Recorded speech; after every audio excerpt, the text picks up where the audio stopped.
BSTC के paper में आने वाले राजस्थान के जीके के 50 क्वेश्चन पर हम चर्चा करेंगे। देखो क्वेश्चन आया था पोमचा क्या है। पोमचा क्या है? ओढ़नी। पोमचा क्या है? ओढ़नी। पीला पोमचा जो कि शादी में उपयोग करते थे, पीला पोमचा का उपयोग शादी में किया जाता था। तो पोमचा क्या है? एक तरह से ओढ़नी का एक प्रकार है। राजस्थान का एकमात्र पक्षी चिकित्सालय कहां पर है? जयपुर में। कहां पर है? जयपुर में। Footwear design and development institute कहां पर स्थित है? जोधपुर में स्थित है सर। कहां पर स्थित है? जोधपुर में स्थित है। राजस्थान की प्रथम वंदे मातरम एक्सप्रेस ट्रेन कहां से चालू हुई थी? अजमेर से चालू हुई थी। कहां से चालू हुई थी? अजमेर से चालू हुई थी। दोहरी व अर्धचंद्राकार पर्वतमाला कहां पर स्थित है? उदयपुर में स्थित है। कहां पर स्थित है? उदयपुर में स्थित है। जो उदयपुर है ना, उदयपुर कुछ इस तरह, जैसे उदयपुर है ना इस तरह स्थित है और चारों तरफ पहाड़ियां ही पहाड़ियां हैं, पहाड़ियां हैं। यानी कि यहाँ की इन पहाड़ियों को बोलते हैं गिरवा पहाड़ियां या तस्तरी नुमा पहाड़ियां। गिरवा पहाड़ियां या तस्तरी नुमा पहाड़ियां, तस्तरी नुमा पहाड़ियां। क्योंकि जो उदयपुर है वो एक कटोरे की तरह है, मतलब कटोरे के भीतर वाला पार्ट क्या है? उदयपुर, और चारों तरफ क्या है? पहाड़ियां पहाड़ियां।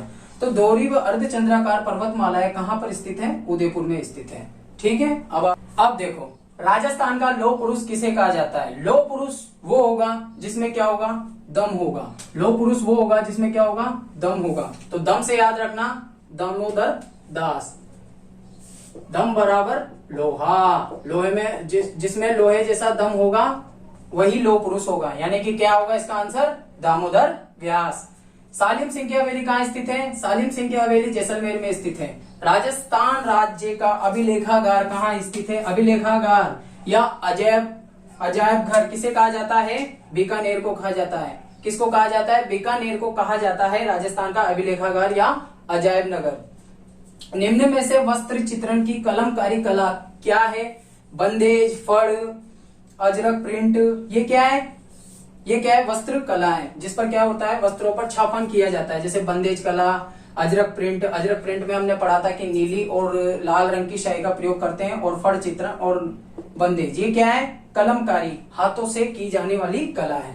राजस्थान में प्रथम भूमिगत परमाणु परीक्षण कब किया गया? देखो राजस्थान में प्रथम भूमिगत परमाणु परीक्षण कहां पर किया गया था? पोखरण में किया गया था। पोखरण में किया गया था, जो कहां पर है? जैसलमेर में है। और किसके द्वारा किया गया था? एपीजे अब्दुल कलाम के द्वारा किया गया था। और कब किया गया था? 18 मई 1974 में किया गया था। ये इसका आंसर था। 18 मई 1974 को राजस्थान में प्रथम भूमिगत परमाणु परीक्षण किया गया था। अब आप इसका एक स्क्रीनशॉट ले लीजिए। जीवाश्म पार्क कहां पर है? आकल, जैसलमेर में। राजस्थान में एकमात्र जीवाश्म पार्क है जिसका नाम क्या है? आकल वुड फॉसिल्स, जो कहां पर है? आकल गांव, जैसलमेर में स्थित है। इसका माही महोत्सव किस जिले में मनाया जाता है? देखो माही नदी का उद्गम धार जिले से होता है। धार जिले होने के बाद यह राजस्थान के कहां से? माही नदी का उद्गम कहां से हुआ? धार जिले से हुआ। और यह राजस्थान में किस जगह से इंटर करती है? बांसवाड़ा से इंटर करती है। ठीक है। बांसवाड़ा के भी बोरकुंड से इसका इंटर होता है। और यहां से इंटर करने के बाद इसलिए, और बांसवाड़ा पर ही कौन सी परियोजना है? माही परियोजना है। मतलब माही बजाज सागर बांध कहां पर है? बांसवाड़ा में है। इसलिए यहां पर बांसवाड़ा में माही महोत्सव मनाया जाता है। राजस्थान में सर्वाधिक पर्यटन किस देश से आते हैं? तो उसका आंसर क्या है? फ्रांस से आते हैं। प्रसिद्ध क्रांतिकारी विजय सिंह पातिक का वास्तविक नाम क्या था? तो उनका वास्तविक नाम था भूप सिंह। उनका वास्तविक नाम क्या था? भूप सिंह नाम था। ठीक है। राजस्थान की कौन सी नदी यमुना से मिलती है? तो इसका आंसर क्या है? बाणगंगा। तो देखो कौन कौन सी नदियां यमुना से मिलती है, उसकी क्या ट्रिक है? पागल बा। देखो पा से पार्वती, ग से गंभीर, ल से चंबल। ठीक है। पा से पार्वती, ग से गंभीर, और ल से चंबल। ठीक है ना, चंबल, लास्ट का ल, चंबल। और बा से बाणगंगा। देखो वास्तव में बाणगंगा का पानी यमुना तक नहीं जाता, लेकिन इसके ऑप्शन में बाणगंगा थी। और इसके ऑप्शन में कुछ बच्चों से ये भी पता चला है कि बाणगंगा के अलावा एक और ऑप्शन में था, और वो था बनास। यदि अगर ये दोनों ऑप्शन में थे, जैसे बाणगंगा और बनास ऑप्शन में थे, तो ये वास्तव में इसका रियल आंसर क्या होगा? बनास होगा। यदि अगर उसमें बनास ऑप्शन में नहीं है तो इसका रियल आंसर क्या होगा? बाणगंगा ही होगा। वास्तव में देखा जाए तो बाणगंगा का पानी यमुना में नहीं जाता, लेकिन यदि अगर बाणगंगा दे रखा है, पहले जाता था अब नहीं जाता, लेकिन अब यदि वो मानता है तो बाणगंगा इसका सही आंसर होगा, यदि अगर उसमें बनास नहीं था तो। लेकिन कुछ बच्चे कह रहे हैं कि सर बनास भी था, यदि अगर बनास भी था तो उसका आंसर बनास ही होगा, क्योंकि बनास अपना पानी चंबल को देती है और चंबल अपने पानी को यमुना को देती है, और यमुना फिर कहां जाती है? बंगाल की खाड़ी में जाती है। ठीक है, अब इसका एक स्क्रीनशॉट ले लीजिए। कौन सा दुर्ग चिड़ियाटूक पहाड़ी पर स्थित है? तो उसका आंसर क्या है? मेहरानगढ़, मेहरानगढ़ का दुर्ग। मेहरानगढ़ के दुर्ग को मयूर ध्वज दुर्ग भी बोलते हैं, और इसे सूर्य नगरी भी कहते हैं, और यह कहां पर स्थित है? जोधपुर में स्थित है। तो इसका आंसर क्या होगा? चिड़ियाटूक पहाड़ी पर कौन सा दुर्ग स्थित है? मेहरानगढ़ दुर्ग स्थित है। ठीक है, मयूर ध्वज भी इसका पुराना नाम है, और ये बहुत ही मोस्ट है। ठीक है, मांदल क्या है? मांदल एक लोक वाद्य है, ढोल की तरह का वाद्य होता है, जिसको बहुत बड़ा होता है और इसको गले में टांग कर बजाया जाता है। बहुत गले में टांग कर, बहुत बड़ा होता है, बहुत छोटा होता है मांदल, इसको बजाया जाता है। ये शिव और पार्वती का वाद्य यंत्र भी बोला जाता है इसे। राजस्थान का अन्नागार, अन्नागार का मतलब ये है कि अन्न का कटोरा। राजस्थान में सर्वाधिक अन्न का उत्पादन कहां पर होता है? श्री गंगानगर में होता है। क्यों होता है? क्योंकि राजस्थान में सर्वाधिक कृषि योग्य भूमि कहां पर मिलती है? श्री गंगानगर में मिलती है, और सबसे ज्यादा खेती बाड़ी वाले काम कहां पर होते हैं? श्री गंगानगर में ही होते हैं। ठीक है, जब तो एशिया का सबसे बड़ा फार्म हाउस कहां पर है? सूरत में, श्री गंगानगर में स्थित है। ठीक है, और जो अन्नागार किस जिले को कहा जाता है? अन्नागार, तो उसका आंसर क्या होगा? श्री गंगानगर को। अन्न का कटोरा भी इसे कहा जाता है, श्री गंगानगर को। आमेर के ईश्वर सिंह ने सरगासुली का निर्माण करवाया था, और इसे इसर लाट भी कहते हैं। इसी इसर लाट इतनी बड़ी है, इसे सरगासुली कहते हैं, जो कि जयपुर में स्थित है। इसी इसर लाट से ईश्वर सिंह ने कूद कर आत्महत्या की थी। ठीक है, इसी सरगासुली यानी कि इसी इसर लाट से ईश्वर सिंह ने कूदकर आत्महत्या की थी। ओके, बात करते हैं गणगौर का त्योहार किस तिथि को मनाया जाता है? तो गणगौर का त्योहार किस तिथि को मनाया जाता है? चैत्र शुक्ल की तृतीया को मनाया जाता है। ठीक है, अब आप इसका एक स्क्रीनशॉट ले लीजिए। अब देखो, सोनार किले का निर्माण किस भाटी शासक ने करवाया? तो इसका उत्तर क्या है? राव जेसल ने। देखो, सोनार किले का मतलब सोनारगढ़ भी है क्या? जो सोनारगढ़ का दुर्ग है ना, इसे हम सोनार का किला भी कहते हैं, जो त्रिकुट पहाड़ी पर स्थित है, और इसका निर्माण किसने करवाया था? राव जेसल सिंह ने इसका निर्माण करवाया था। तो सोनार किले का निर्माण किस भाटी शासक ने करवाया था? राव जेसल ने, जो कहां पर है? जैसलमेर में। अशोक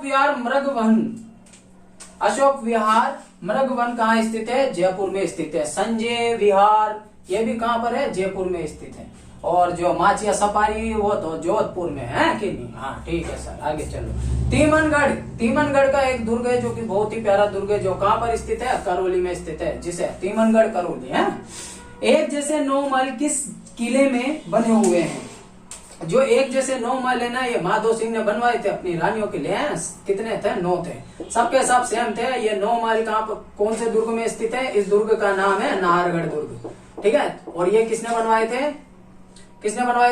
माधो सिंह ने बनवाए थे सर। ये लो सर। किस भौतिक भूभाग को संक्रांति प्रदेश कहते हैं? तो जो पूर्वी पठार होता है राजस्थान के मैप में, जो पूर्वी पठार था ना, ये देखो ये वाला एरिया, इसको क्या कहते हैं? संक्रांति प्रदेश कहते हैं, इस पूर्वी वाले भाग को। परमाणु संयंत्र कहां पर स्थित है? परमाणु संयंत्र सर रावतभाटा में स्थित है। रावतभाटा कौन से जिले में स्थित है? रावतभाटा सर जो चित्तौड़गढ़ में स्थित है। तो राजस्थान में एकमात्र परमाणु संयंत्र है जिसका नाम है रावतभाटा। ठीक है, जो कहां पर स्थित है? चित्तौड़गढ़ में स्थित है, और इसे अणु नगरी के नाम से जाना जाता है। किसके नाम से जाना जाता है? अणु नगरी के नाम से जाना जाता है। नारायण सागर बांध किस नदी पर बना हुआ है? तो जो नारायण सागर बांध है ये किस नदी पर बना हुआ है? खारी नदी पर बना हुआ है। कौन सी नदी पर बना हुआ है? खारी नदी पर बना हुआ है। साथ ही साथ जो ये नारायण सागर बांध है, ये अजमेर का सबसे बड़ा बांध भी है। अजमेर का सबसे बड़ा बांध भी है। ठीक है, राजस्थान की प्रथम महिला मुख्य सचिव कौन थी? कुशल सिंह। याद करवाया था, सच्ची में खुश हूं। तो सची से सचिव, कुशल से कुशल सिंह। पहले महिला मुख्य सचिव कौन थी? कुशल सिंह थी। महाराजा स्वरूप सिंह द्वारा खेरवाड़ा में डाकण प्रथा पर कब रोक लगाई गई? यहाँ पर महाराजा स्वरूप सिंह है, इनके द्वारा कब लगाई गई? खेरवाड़ा में लगाई गई। और कहां पर? खेरवाड़ा में डाकण प्रथा पर कब रोक लगाई गई? तो वो था 1853। और 1853 में एक घटना और हुई थी। हाँ सर बताओ। 1853 में ट्रेन की शुरुआत हुई थी इंडिया में, याद है? ट्रेन की शुरुआत इंडिया में कब हुई? 1853 में हुई थी। बात करते हैं राजस्थान सरकार ने पर्यटन क्षेत्र को उद्योग का दर्जा कब दिया? राजस्थान सरकार ने पर्यटन क्षेत्र को उद्योगों का दर्जा कब दिया? तो वो है 1989। तो जिसने भी 1989 और किया होगा उसका राइट है। अब आप इसका एक स्क्रीनशॉट ले लीजिए। अब देखो, रणकपुर के जैन मंदिर में कितने स्तंभ है? तो इसका आंसर क्या है? 1444 स्तंभ है। रणकपुर के जैन मंदिर में कितने स्तंभ है? 1444 है। ये रणकपुर का जैन मंदिर कहां पर पाया है? ये रणकपुर का जैन मंदिर कहां पर स्थित है? रणकपुर का जैन मंदिर सर पाली में स्थित है। और इसका निर्माण किसने करवाया था? रणकपुर के जैन मंदिर का धारण शाह ने, धारण शाह ओसवाल ने इस मंदिर का निर्माण करवाया था। और कब करवाया था? कुंभा के समय करवाया था। कुंभा के समय करवाया था। कुंभा के समय करवाया था। और इसका जो शिल्पकार था उसका नाम क्या था? देपाक। जो शिल्पकार था उसका नाम क्या है? देपाक। पाली जिले में स्थित है। धारण शाह ने बनाया था, कुंभा के समय बना था। और इसका शिल्पकार कौन है? देपाक। और ये कौन सी नदी के किनारे बना है? मथाई नदी के किनारे बना हुआ है। कौन सी नदी के किनारे बना हुआ है? मथाई नदी के किनारे बना हुआ है। ये ऋषभ देव को समर्पित है। कौन से भगवान को समर्पित है? कौन से तीर्थंकर को समर्पित है? ऋषभ देव को समर्पित है, जिन्हें क्या बोलते हैं? आदिनाथ भी बोलते हैं। तो ये आदिनाथ को समर्पित है, जिन्हें ऋषभ देव कहते हैं। नंबर 1 जैन तीर्थंकर। वीर सतसई के रचयिता कौन है? सूर्यमल मिश्रण। कौन है? बूंदी के। ठीक है, प्रसिद्ध लेखक प्रसिद्ध रचयिता है ये सूर्यमल मिश्रण, जो कहां के थे? बूंदी के थे। जिन्होंने किसकी रचना की थी? वीर सतसई की रचना की थी। राजस्थान में प्रथम पंचवर्षीय योजना की शुरुआत कब की गई? देखो भैया, ट्रिक बता देता हूं। 1 अप्रैल 1951 को की गई थी ये प्रथम। और ये पंचवर्षीय योजना हो गया 51 और 51 ये अंश। ठीक है, तो प्रथम पंचवर्षीय योजना की शुरुआत कब की गई थी? 51 में की गई थी। ये प्रथम यहां पर भी आ गया। तो प्रथम पंचवर्षीय, ये तो प्रथम और ये पंचवर्षीय योजना। तो इसके ट्रिक नोट कर लेंगे। राज्य मानव अधिकार आयोग अपना वार्षिक प्रतिवेदन प्रेषित करता है। किसको प्रेषित करता है? राज्य सरकार को प्रेषित करता है।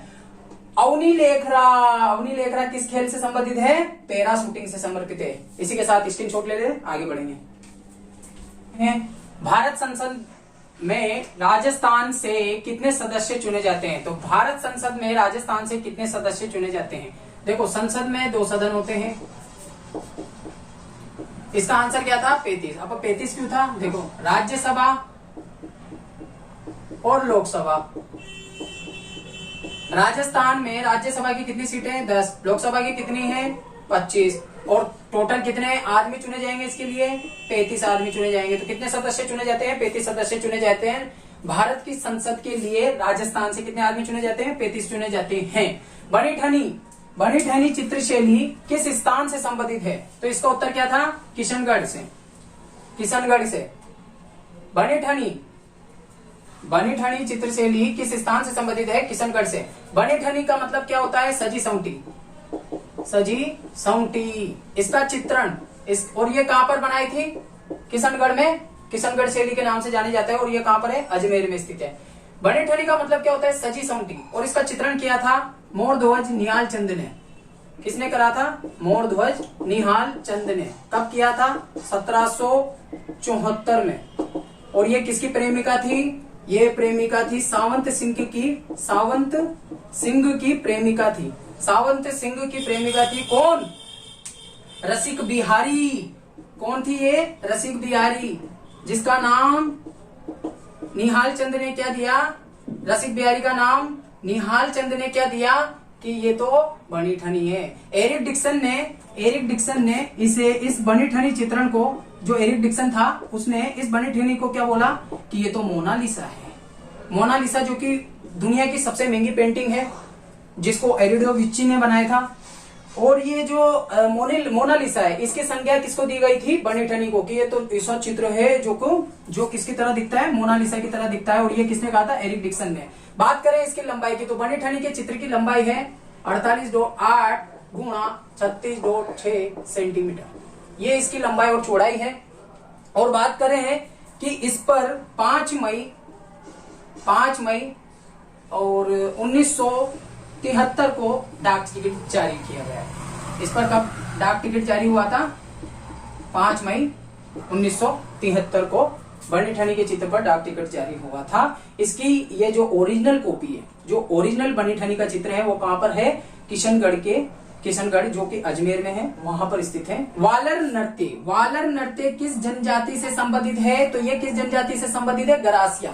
देखो मैंने ट्रिक भी बताई थी आपको कि जो छत होती है, छत पर बंदर उचक रहे हैं तो वानर, वासे वालर, और कूद रहे हैं तो कूद, ठीक है। और यहां पर मोर था तो मोरला और बाजरा, ठीक है। ये क्या है? इनके नृत्य थे।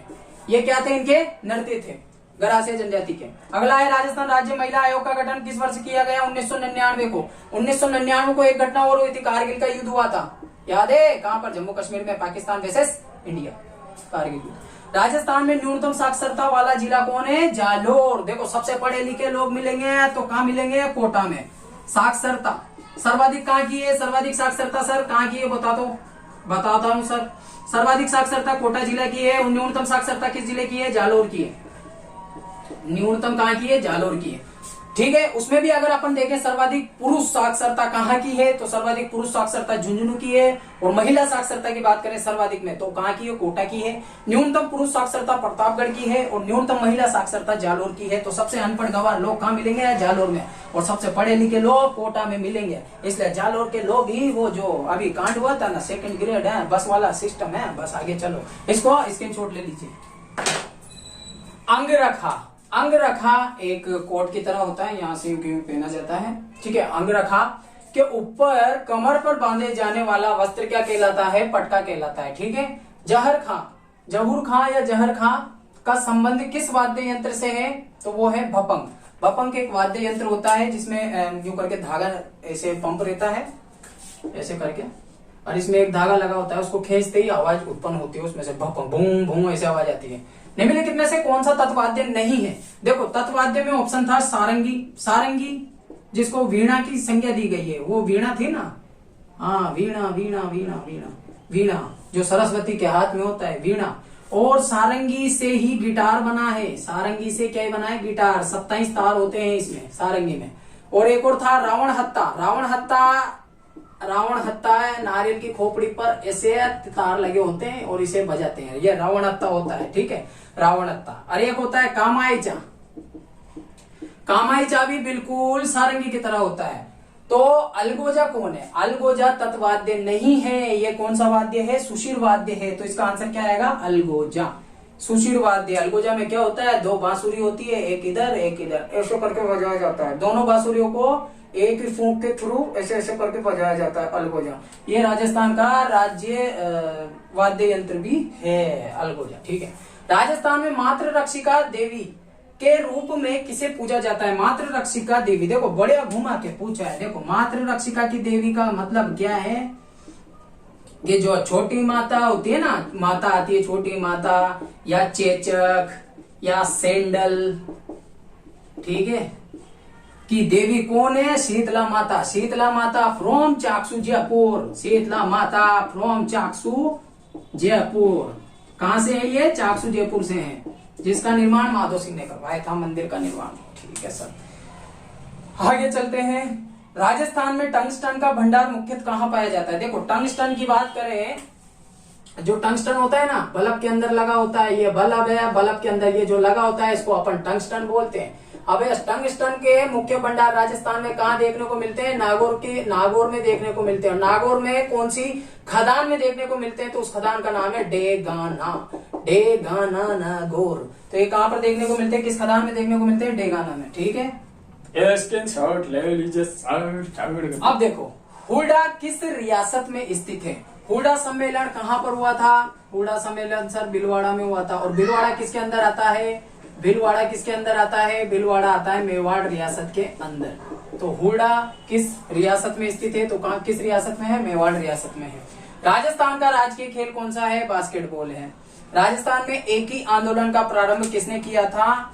मोतीलाल ने। हम मोती एक ही रंग के पहनते हैं, एक ही रंग की मोतियों की माला पहनते हैं भाई अपन, तो एक ही मोतीलाल, या फिर मतलब एक ही तरह के मोतियों की माला पहनते ना, तो इसका आंसर क्या होगा? मोतीलाल तेजावत। एक ही आंदोलन का प्रारंभ किसने किया? मोतीलाल तेजावत ने किया सर।